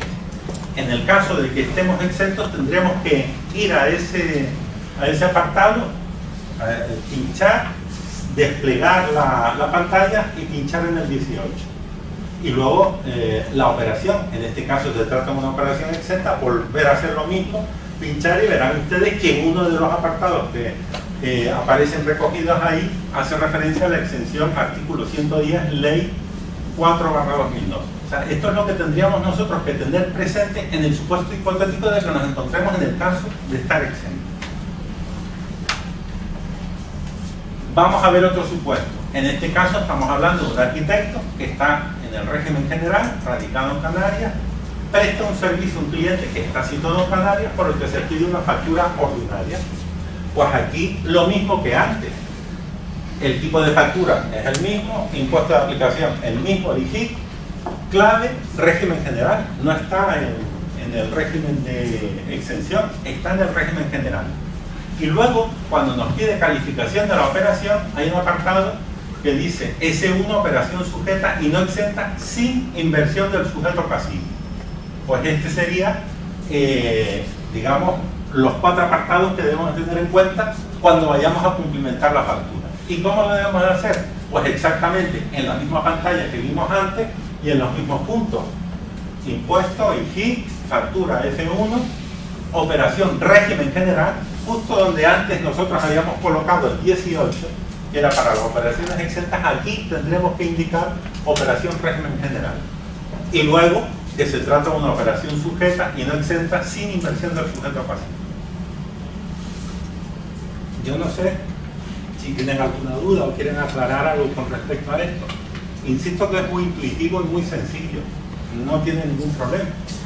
Bueno, hemos visto los supuestos arquitectos que tienen cliente en Canarias, arquitecto que está además en el régimen de exención, arquitecto que tiene un cliente en Canarias, que además está obligado a repercutir el IGIC. Vamos a ir complicando un poquito más la cosa. Y ahora nos encontramos con un arquitecto que está también radicado en Canarias, pero que presta un servicio a un empresario profesional radicado en la península y con relación a un inmueble también ubicado en la península. ¿Qué ocurre en este caso? Pues en este caso ocurre algo que ya muchos de ustedes pues me habrán oído decir, que se produce el fenómeno de la inversión del sujeto pasivo. ¿Qué significa esto? Pues esto significa que el sujeto pasivo, en vez de ser quien presta el servicio, es el destinatario del servicio. ¿Y por qué? Porque estamos hablando de un servicio que yo como arquitecto estoy prestando a un empresario o profesional que está en la península. O sea, esto es importante, el destinatario, mi cliente, es otro empresario o profesional. Pero es que además el servicio que yo estoy prestando tiene que ver con un inmueble que está también situado en la península. En el caso de las profesiones como la de ustedes, aparejadores, etc., el lugar de localización del hecho imponible es donde se encuentre situado el inmueble. Por lo tanto, si el inmueble está situado en la península y la península es territorio IVA, estamos hablando de una operación que estará sujeta a IVA. Pero es importante destacar que en este caso el destinatario de ese servicio, mi cliente, es un empresario profesional. Porque eso es lo que va a dar lugar a que se produzca la inversión del sujeto pasivo. ¿Qué ocurre? Que yo no tengo que repercutir IGIC, insisto, porque no es territorio IGIC, pero tampoco tengo que repercutir IVA, porque esa obligación se la traslado yo al cliente. Y entonces, ¿cómo tendríamos nosotros que elaborar esa factura? Pues siguiendo los mismos criterios respecto al tipo de factura, impuesto de aplicación al IGIC, porque yo estoy en Canarias, pero cuando me pide la clave régimen IGIC, yo tengo que decir que corresponde a la clave 8. ¿Por qué? Porque es una operación sujeta a IVA, no es una operación sujeta a IGIC. Y esto es importante que lo tengamos en cuenta. Yo estoy en territorio IGIC, sí, yo pido la factura en territorio IGIC, correcto, pero es que la operación que yo voy a hacer es una operación que está sujeta a IVA. Y si está sujeta a IVA, y además el destinatario es un empresario profesional, ahí se produce la inversión del sujeto pasivo, que es lo que yo voy a recoger en esa clasificación. Operación sujeta no exenta con inversión del sujeto pasivo. ¿De acuerdo? Yo creo que está claro, ¿verdad?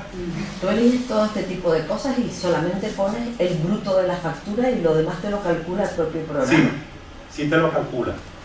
Y ahora veremos también el tema de la retención, porque yo pensaba que eso tenías que hacerlo manualmente, pero he comprobado que no, que también te calcula la retención. Bueno, pues lo mismo, es decir, la pantalla en la que nos estamos moviendo es exactamente la misma. De manera que tendré que indicar, porque estoy en territorio canario, impuesto general indirecto canario, tendré que indicar que es una factura F1 completa, pero allí, cuando me pide la clave del régimen, pincho y se me despliegan una serie de apartados. Y si pinchan ahí, seguramente les aparecerá régimen general, exento según artículo 110, etc. Una de las que les aparecerá será el apartado 8, que es precisamente del que estamos hablando, operación sujeta a IVA. Y lo siguiente es que es operación sujeta a IVA con inversión del sujeto pasivo. Ese otro apartado también es importante recogerlo, porque claro, estamos hablando de una factura que se está emitiendo sin repercutir ningún impuesto indirecto. Pero la explicación es porque aquí se produce la inversión del sujeto pasivo. Bien. Y aquí vamos a otro supuesto que también se puede dar. Hemos visto ya 3. Este es el cuarto. En este caso estamos hablando de un arquitecto que está radicado en Canarias, pero presta un servicio a un particular que está en la península con relación a un inmueble ubicado en la península. Aquí, digamos que la línea es la misma. ¿El inmueble dónde está? En la península. Pues si el inmueble está en la península, estamos hablando de una operación que está localizada en territorio IVA. Por lo tanto, ya el IGIP no se aplica. Es una regla especial. Bien, pero la particularidad en este caso, valga la expresión, es que mi cliente no es un empresario profesional, sino un particular. ¿Y en qué radica la particularidad? Pues radica en que aquí sí que tengo yo que cobrar el IVA. Es decir, aquí no puedo trasladarle yo la responsabilidad de liquidar el IVA, etcétera, al cliente. ¿Por qué? Porque el cliente no es un empresario o profesional. Bien. ¿Cómo tengo yo entonces que actuar? Pues básicamente tendríamos que actuar de la misma forma. Fíjense que siempre los puntos 1 y 2 son los mismos. Los que pueden cambiar son el 3 y el 4. En este caso el 3 sigue siendo el mismo que el anterior porque la operación sigue siendo una operación sujeta a IVA, regla especial del inmueble que está ubicado en la península, pero en este caso sí que se trata de una operación sujeta y no exenta sin inversión del sujeto pasivo. Y eso es importante que lo hagamos, porque además en esa factura tendremos que repercutir el IVA. Cuando vayamos a cumplimentar los datos de la factura tendremos que indicar que en este caso lleva IVA. Bien, aquí tendríamos lo mismo. Repito la pantalla para que a ustedes se les quede grabado. Y los datos son, insisto, una vez más los mismos. Impuesto general indirecto, factura F1, operaciones sujetas a IVA, por lo tanto tendría que indicar el apartado 8, y además una operación sujeta y no exenta sin inversión del sujeto pasivo. Bien. Ahora vamos a ver otro caso. Ya no queda sino este y otro. En este caso he querido poner el tema de un arrendamiento de un local, sobre todo porque, claro, nos preguntaremos, y yo que tengo locales alquilados, tengo que facturar y tengo que hacerlo además conforme al sistema informático de facturación. Lo que ha dicho la agencia tributaria es, primero, para que una actividad de arrendamiento tenga la consideración de actividad económica, es necesario que se cumpla un requisito. Y ese requisito es que yo tengo que tener una persona contratada a tiempo completo que lleva a cabo la gestión de esa administración de alquiler. Si se da ese requisito de tener esa persona contratada a tiempo completo, entonces la actividad de arrendamiento se convierte en una actividad económica. Y si es una actividad económica, tengo necesariamente que facturar. Y si tengo que facturar, tengo que hacerlo en una aplicación de este tipo. Otra cosa es después el tema de la carga de trabajo, porque ya la agencia tributaria en muchas ocasiones ha planteado sus discrepancias en cuanto al hecho de que baste simplemente con tener una persona contratada a tiempo completo, porque entiende a lo mejor que no hay carga de trabajo si tiene 2 inmuebles suficiente para entender que sea necesaria esa persona contratada. Pero bueno, eso ya son otro tipo de disquisiciones. La idea es que si yo tengo una persona contratada a tiempo completo que se encargue de llevar a cabo la gestión de ese arrendamiento, ya tengo que emitir facturas y por lo tanto tengo que adaptarlas a esto. Pero si yo, por ejemplo, contrato apartamentos turísticos y no tengo persona contratada, en el caso de que yo, además de ofrecerle el servicio en sí del arrendamiento, le ofrezca otro tipo de servicios propios del sector de la hostelería, dice la agencia tributaria que también se entiende que se está ejerciendo una actividad económica. Y en ese caso, pues evidentemente habrá que emitir la correspondiente factura. Por eso he querido yo incluir este apartado. Y en cuanto a los puntos a tener en cuenta, pues lo mismo que antes: factura, aplicación, impuesto de aplicación el 3, clave del régimen, operación. Ahí vuelvo a indicarles, cuando desplieguen aparecerá uno de los apartados, que es el apartado operaciones, arrendamiento de local de negocio, y por último, pues operación sujeta y no exenta sin inversión del sujeto pasivo. Luego ya, a la hora de incluir los datos en la aplicación, lo mismo exactamente que hemos visto hasta ahora. Yo no sé si a ustedes les resulta complicado o en principio es una aplicación muy sencilla y además tiene, entre otras funciones, la posibilidad de ir grabando los distintos clientes que vayamos teniendo, de manera que una vez que ya lo tengan grabado, no tienen que volver a darles de alta, sino que directamente van a la relación de clientes como vimos antes y ya a partir de ahí pues pueden seguir emitiendo la factura. Bien, y aquí quise poner un ejemplo que tiene que ver con el tema de la retención.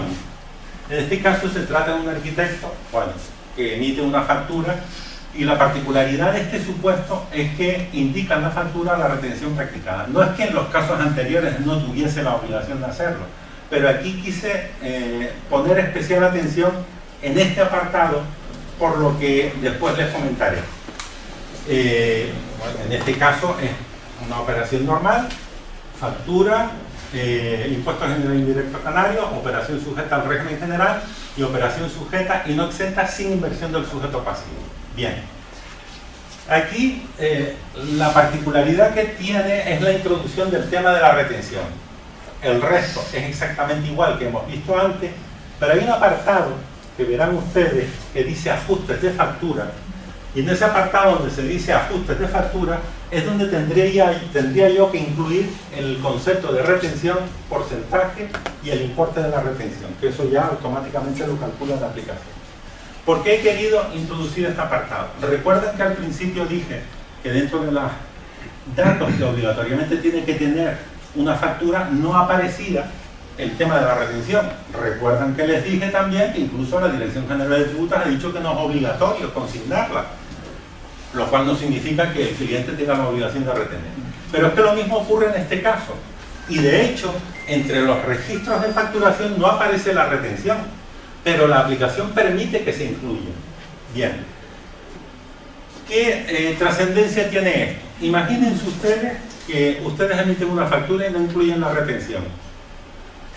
Envían la factura a la agencia tributaria y le envían copia de la factura al cliente. Y el cliente dice, oye, que yo tenía que haberte hecho retención y tú no me la has incluido en la factura, me la tienes que cambiar, cosa que suele ser bastante frecuente. Bien, ¿qué tendrían que hacer ustedes? ¿Rectificar esta factura emitiendo una factura nueva o bastaría simplemente con entrar aquí y modificar este apartado? Pues bastaría simplemente con modificar este apartado. No tengo que rectificar la factura emitiendo un registro nuevo. Basta simplemente con que yo entre en esta factura y como este no es un registro de facturación obligatorio, lo modifico y ya queda recogido en el nuevo impreso que emita de la factura ese importe de la retención. Pero lo trascendente en este caso es tener en cuenta que al no ser un registro de facturación obligatorio, no tengo yo que estar haciendo una nueva factura para introducir el dato de la retención. No genera un nuevo número. Exacto. Tú entras, modificas, introduces ese dato, imprimes la factura, pero la factura es la misma. Es exactamente la misma, porque los registros de facturación, que son los que hemos visto antes, no han cambiado. ¿Qué cambia esto? Pero este es obligatorio, ¿no? Es decir, si no lo incluyo, pues no pasa nada. El registro de facturación sigue siendo el mismo.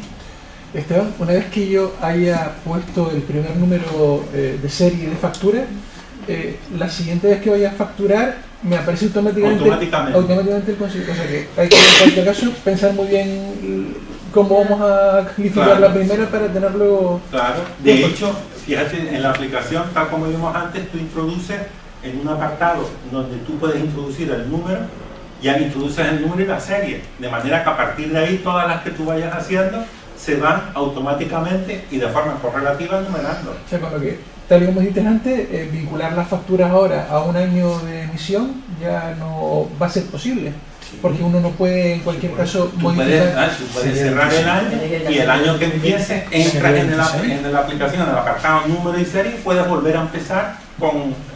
O sea, se puede cerrar entonces. Sí, claro, es decir, eso te lo va numerando de forma automática hasta el momento en que tú, si así lo decides, cierres el año y empieces a emitir una factura al año siguiente, empezando por la número 1. O sea que el programa te ofrece la posibilidad de tú cerrar el año, no es que tengas que estar emitiendo facturas y la del 2026 es consecutiva con la 3584, no. Vale. Bueno, pues este último punto, y ya vamos terminando, hace referencia a la obligación. Antes hablamos de la trazabilidad. Si yo me equivoco en una factura, tendré que rectificarla. Bueno, pues aquí es donde se recogen las distintas claves de rectificación de esa factura. El motivo de la rectificación puede ser, antes decían, bueno, y si resulta que al final un cliente no me paga, bueno, pues ahí están, en la R3, por ejemplo, están créditos incobrables total o parcialmente, y entonces tú emitirías una factura porque resulta que tu cliente no te ha pagado. Tendrás que cumplirse los requisitos para entender que efectivamente esa factura es incobrable desde el punto de vista fiscal, como iniciar reclamación judicial, etcétera, o no judicial, sino iniciar una reclamación que tenga carácter fehaciente, pero tú puedes emitir tu factura de forma que anule la factura que no te han pagado, o aquellas que estén en situación de concurso de acreedores, etcétera. La R4 generalmente hace referencia a cualquier motivo de rectificación que no esté incluido en los apartados anteriores.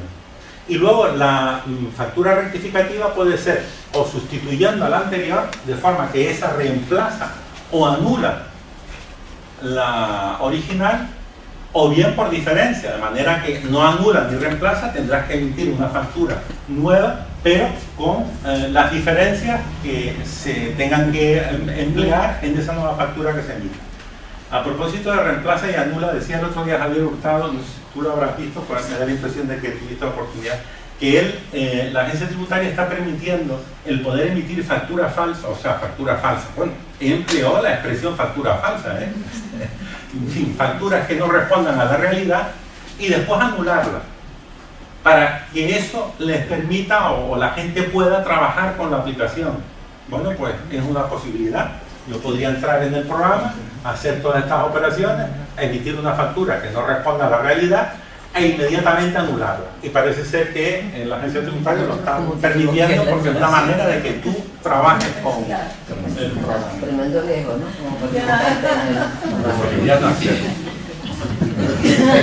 Porque como diría el otro, estas cosas las carga el diablo, así que prefiero no.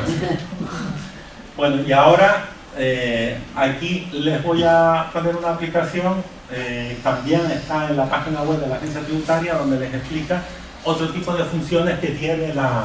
Tras identificarte mediante clave móvil, certificado o DNI electrónico, se muestra el menú de acceso a la aplicación, con enlaces directos a las diferentes gestiones y servicios que ofrece el programa. Para consultar una factura presentada, pulsa sobre Consulta de facturas. Desde esta pantalla, podrás dar de alta una nueva factura directamente o localizar una factura ya presentada. Para realizar la búsqueda y consulta de facturas, disponemos de dos tipos de filtros. Unos filtros obligatorios, que son el NIF del obligado a la emisión de la factura, el año y el mes de la operación o expedición de la factura. Y una serie de filtros opcionales para acotar la búsqueda, entre los que se encuentran el NIF del destinatario, el número de serie y factura y la fecha de expedición, que puede ser el periodo entre un rango de fechas o bien la fecha exacta. Una vez indicados los filtros correspondientes, pulsa Buscar. Se obtiene un listado de facturas presentadas para los filtros seleccionados.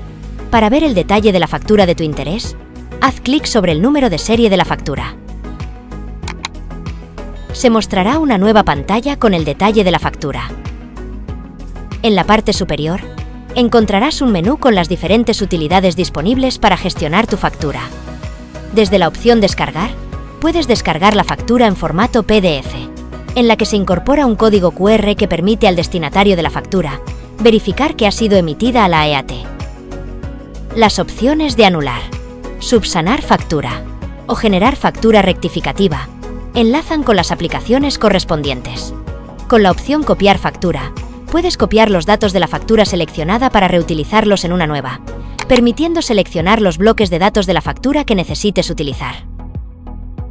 Desde Nueva factura, enlazarás con la aplicación de facturación para dar de alta una nueva factura.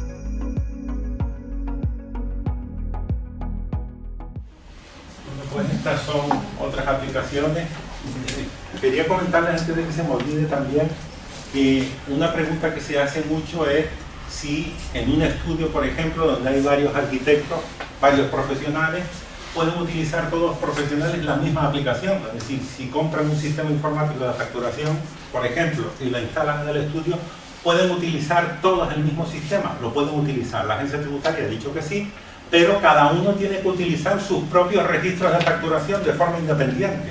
Es decir, yo puedo utilizar el sistema informático de facturación, pero yo tengo que facturar y registrar mi factura, lo cual quiere decir que no pueden haber facturas emitidas por más de un profesional, ni pueden haber más de un destinatario de la factura, solo puede haber un único destinatario.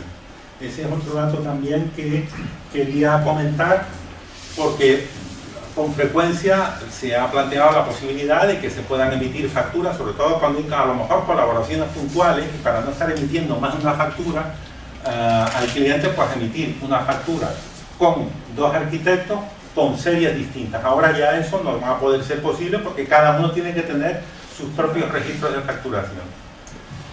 No sé si tienen alguna duda o quieren aclarar algo, porque ya con esto hemos terminado. Con respecto a la enumeración de las facturas, no me ha quedado claro. Yo tengo hasta el momento una serie de facturas realizadas a través de Excel.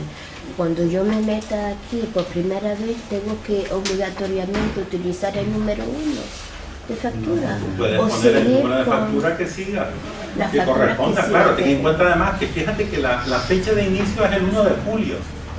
Por lo tanto, se supone que en ese periodo habrá habido facturación. Entonces, tú sigues facturando con el número que corresponda. Solo que a partir de esa fecha, lógicamente, esa trazabilidad sí que va a estar más controlada porque lo estás utilizando en un sistema informático. Decir también que el hecho de que yo utilice un sistema como el Verifactu, por ejemplo, y lo utilice, y la administración entiende que desde que lo utilice de forma reiterada ya estoy ese año utilizando ese sistema, esa modalidad de las dos, Verifactu y no Verifactu, estaré utilizando ese año esa modalidad. Pero la administración dice que si empiezo a hacerlo y empiezo un año, tengo que terminar ese año con esa modalidad. Lo cual no me hipoteca a tener que seguir con esa modalidad si yo me doy cuenta de que me interesa más seguir un sistema no Verifactu. Digo, bueno, pues termino el año con Verifactu este año y el año que viene, el 1 de enero, me compro una aplicación que sea no Verifactu y empiezo a facturar de otra forma. ¿De acuerdo? ¿Y qué diferencia hay entre el sistema gratuito que la aplicación de Hacienda con respecto a los otros que han salido por ahí de Verifactu? Diferencias no hay ninguna. No hay ninguna. La diferencia es que este es gratuito, ¿no? Y el otro es de pago. Pero los requisitos son los mismos. Y entre otros, el Verifactu, tendrás tú que remitir de forma inmediata la factura a la agencia tributaria. ¿Qué ocurre? Que a lo mejor, vamos a ver, el otro día, por ejemplo, me planteó un compañero que tiene un estudio donde hay otras historias y decía, yo estoy utilizando un sistema de facturación porque yo emito X factura y ya tengo todos mis clientes grabados aquí y tal. ¿Qué tengo que hacer o qué puedo hacer? Y como él estaba pagando ese sistema informático de facturación, digo, mira, si no quieres estar ahora teniendo que volcar todo en un nuevo sistema informático, pregunta a la empresa si ellos se han adaptado al reglamento y si es así, pues lo que tienes que hacer es continuar. Porque te evitas el tener que estar facturando de nuevo, pero esa puede ser la razón por la que alguien que podría utilizar el gratuito decida utilizar uno de pago. Por venir de atrás, pero si no, pues no tiene... Vale. De hecho, si oyes las charlas que han habido por ahí, sobre todo de este hombre, que ya me he oído unas cuantas, ellos están promocionando, lógicamente, el de la agencia tributaria, pero es que es gratuito y además es realmente sencillo. Entonces yo creo que para no quebrarnos la cabeza, lo más sencillo sería sí, ya puedes entrar. Ya puedes entrar. Entra, tal como viste ahí, entras en la página de la agencia tributaria y te aparece un apartado en el que pinchas y accedes directamente al programa de facturación. Una preguntita, en una factura se pueden desglosar distintos conceptos con sus importes correspondientes. Sí, tú puedes desglosar los conceptos por los que vas a facturar. El importe será uno. Hombre, en el apartado... El importe final es uno, obviamente el informe final es uno, pero por ejemplo tú puedes... En el apartado de observaciones puedes tú describir lo que tú estimes oportuno. Pero cada uno de los conceptos no tiene una cifra. No, puedes ponerlo, no hay limitación, o sea, lo puedes poner en el apartado de observaciones. Esos sistemas que están vendiendo a otros proveedores también remiten de forma automática esa factura a la Si son verifactus, sí. Pues si sí. son verifactus, están obligados a hacerlo. Vale. O sea, Tú te tienes que olvidar de enviar eso a la agencia tributaria, claro, porque lo haces el software exacto. que tú has adquirido. Justamente, los dos sistemas que hay, como decía antes, son exclusivamente verifactus y no verifactus. Y el verifactus no es solo el de Hacienda. Verifactus es cualquier aplicación que remite inmediatamente la facturación o los registros de facturación, porque en realidad lo que remite no es la factura, son registros de facturación que te leen después en la agencia tributaria y como hemos visto, podemos descargar aquí incluso a ver qué facturas son las que hemos emitido y demás. Y por ejemplo, para practicar con el programa, ¿hasta qué punto se podría llegar, se podría generar incluso el borrador y después anular todo? Para que no quedara... Vamos, yo he estado practicando con el programa. Y de luego, si Hacienda me va a pegar la clavada del año próximo con las actividades que he puesto, no, pero puedes, mientras tú no valides la factura no está emitida. Y lo que decía antes José María, incluso cabe la posibilidad de que pueda llegar al borrador e imprimir el borrador. O sea, que puedes trabajar. Yo estaba trabajando con el programa sin validar ni emitir la factura. Si no validas la factura, puedes anular después los pasos. Puedes hacerlo, pero incluso voy más lejos. Puedes incluso hasta si quieres emitir la factura y después anularla. Lo están permitiendo. Pero mejor no meterse en Pero si no te quieres meter ahí, ¿hasta qué punto mientras no la valides, hay un apartado que te dice validar y enviar. Luego a la otra factura, aunque no has validado la anterior, se supone que el número salta. O sea, Claro. Si tú has metido a media una factura que no está validada, está en el borrador, pero luego tienes que hacer otra factura que sí valide. Mientras no hayas validado la factura, no cuenta el número. Te lo cuenta después, una vez que tú hayas validado la factura. Claro, no existe esa factura. Pero esta todavía no es real. Que la factura del borrador no es real, entonces no tiene número asignado definitivo, por así decirlo. Empieza por el 2, pero tú luego estás haciendo una factura 3 que sí valida, la 2 que no está validada, luego sería la 4. Claro, es decir, las que te van a validar son las facturas en sí. Y esas son las que tienen que tener su número. Y el número va a ser correlativo. Esas son las... Y la numeración te la dará una vez que tú valides esa factura. Mientras no la valides, es un documento que no tiene ninguna validez desde el punto de vista fiscal, lógicamente. ¿Querías preguntar algo? No, sí, que el acceso siempre es a través de la página de la agencia tributaria. Sí. Se puede descargar a la aplicación. Es de la página de la agencia tributaria. Esteban, comentaste que el emisor es uno, el destinatario es uno. Luego, si el concepto es el mismo, pero a lo mejor hay varios clientes que hacen un encargo, por ejemplo, familiares, o se hace una factura por el mismo concepto a cada una de las personas por la parte que les corresponde, independientemente el número de facturas con el número de personas. No se pueden emitir facturas para varios destinatarios, ni puede haber más de un emisor de la factura, porque cada uno tiene que tener su propio registro de facturación. Porque el concepto sea el mismo, ¿vale? Bueno, pues espero que haya sido de utilidad. He procurado que fuese lo más práctico posible. Es un tema muy árido, pero bueno, por lo menos que nos vayamos con la idea de qué es lo que tenemos que hacer, sobre todo a partir del 1 de julio del año que viene. ¿De acuerdo?